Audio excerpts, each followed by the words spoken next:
ንጽህና ሲጎድል ወዳጆቻችን ሁሉ ጠላት ይሆናሉ፣ ከአጠገባችን ይሸሻሉ። የኃጢአት ችግሩ አንደኛ እግዚአብሔርን፣ ሁለተኛ ወዳጅን፣ ሶስተኛ ራስን ያሳጣል ይላል ሊቅ። አንደኛ ማንን ያሳጣል? እግዚአብሔርን። ሁለተኛ ማንን ያሳጣል? ራስን። ሶስተኛ ማንን ያሳጣል? ወዳጅን ያሳጣል። አዳም ንጽህና ሲጎለው የእግዚአብሔር ክብር ከሱ ላይ ጎደለ። ሲጎለው ራቁቱን ተገፈፈ፣ በገዛ እጁ ተሰደደ። ኃጢአት ያሰድዳል፣ እርኩሰት ያሰድዳል፣ ንጽህና ያነግሳል። ከዚያ አስተመልከቱ፣ አዳም ማንን አጣ? ንጽህናውን ሲያጣ ራሱን አጣ። ራሱን አጣ ማለት ነው አዳም ሆይ የሞት ሞት ሙት ተብሎ ተፈረደበት። በሞት ራሱን ያጣ ንጽህናውን ሲያጣ ነው። ንጽህና ራስን ያሳጣል፣ ወዳጅን ሁሉ ያሳጣል። የገዛ ሚስቱ ወዳጁና ጠላት ሆነችበት፣ ጠላት። እንኳንስ ከብቶች፣ እንኳንስ ላሞች፣ እንኳንስ አንበሶች፣ እንኳንስ ነምሮች ይቅርና መሬት ራሷ ለአዳም ጠላቱና ተነሳችበት። በዚህ ትደነቃላችሁን? የገዛ ሰውነቱ ለአዳም ጠላት ሆነበት። ምን አበቀለበት? እሾህ። ኦሪት ዘፍጥረት ምዕራፍ 3 ቁጥር 17 ላይ እግዚአብሔር ምን አለው? ምድር በአንተ ምክንያት እሾህ ታብቅል አለው። እሾህ ታብቅል። እጽዋት ከአዳም ስህተት አስቀድሞ እሾህ አልነበረባቸውም። አጋፍ፣ ኩርንችት፣ ግራር የሚባል እሾህ የለም። የአዳም እርግማን ከእጽዋት ላይ እሾህን አበቀለ። በሰሙ በወርቁ የአዳም ሰውነት በሽታ አበቀለ፣ ደዌ አበቀለ። ከዚያ በኋላስ ደግሞ ክፉ ሕሊናን አበቀለበት። ፍቶታት፣ እኩያት፣ ኃጣው፣ እርኩሳት ሰለጠኑበት።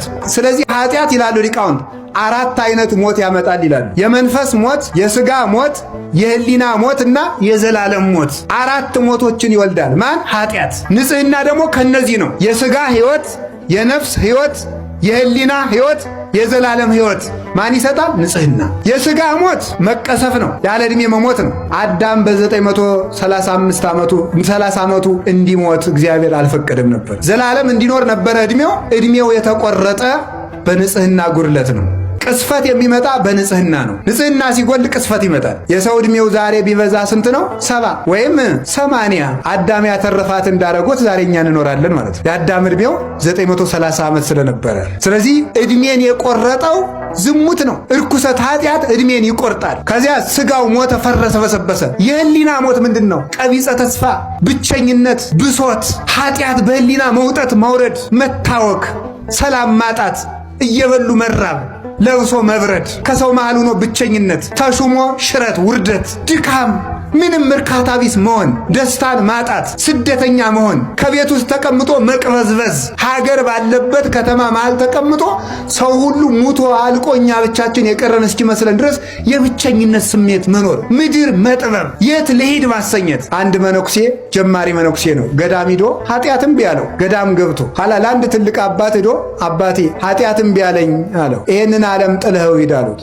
ዓለምን ትቼ ከገዳም መጣው፣ ከገዳምማ ደግሞ ወደ የት ልሂድ ብሎ መለሰ። እዚያም ገብቶ አልቆምለት ስላለ ማለት ነው። እዚህ ከዓለም ወደ ገዳም ተሄደ፣ ከገዳም ቢፈትን የት ይኬዳል? ስለዚህ ከራስ መሸሽ ነው እንጂ ከቦታ መሸሽ አያዋጣም። መሸሽ የሚባለው ከራስ ጠባይ ነው፣ ከራስ ልማድ ነው። ቦታችን እየለወጥን ብንቀመጥ፣ ብቻችን ከጫካ መሃል አንገታችን አስረን ብንጸልይ፣ ከጠባያችን ካልሸሸን፣ ከቦታ ብንደበቅ፣ ከከተማ ብንወጣ ፍጹም ሰላምን ልናገኛት አንችልም። ስለዚህ የእግዚአብሔር ቤተሰቦች የአዳም የባከነ ሀብቱ ንጽህናው ስጋውን ቆረሰበት፣ ህሊናውን ገደለበት። ዛሬ አርፎ የሚተኛ ሰው አለ መሰላችሁ? ሰው መንኩሶ አያርፍ። ሰው እኮ እየቀደሰም ማረፍ አቃተው። ሰው እየሰበከም አያርፍ። ሰው መንኖም አላርፍ አለ። ተሾሞም አላርፍ አለ። ሰው አላርፍ አለ። የሚያሳርፍ ንጽህና እንጂ ህሊና ሲነጻ ዓለም ሁሉ የእናንተ ነው። ቅዱስ ህሊና ካላችሁ ዓለም ሁሉ የእናንተ ነው። ብዙ ነገር ሞልቷችሁ የተልከሰከለ ህሊና ከሚኖራችሁ ምንም የሌላችሁ ንጹህ ህሊና ያድርጋችሁ መድኃኒዓለም።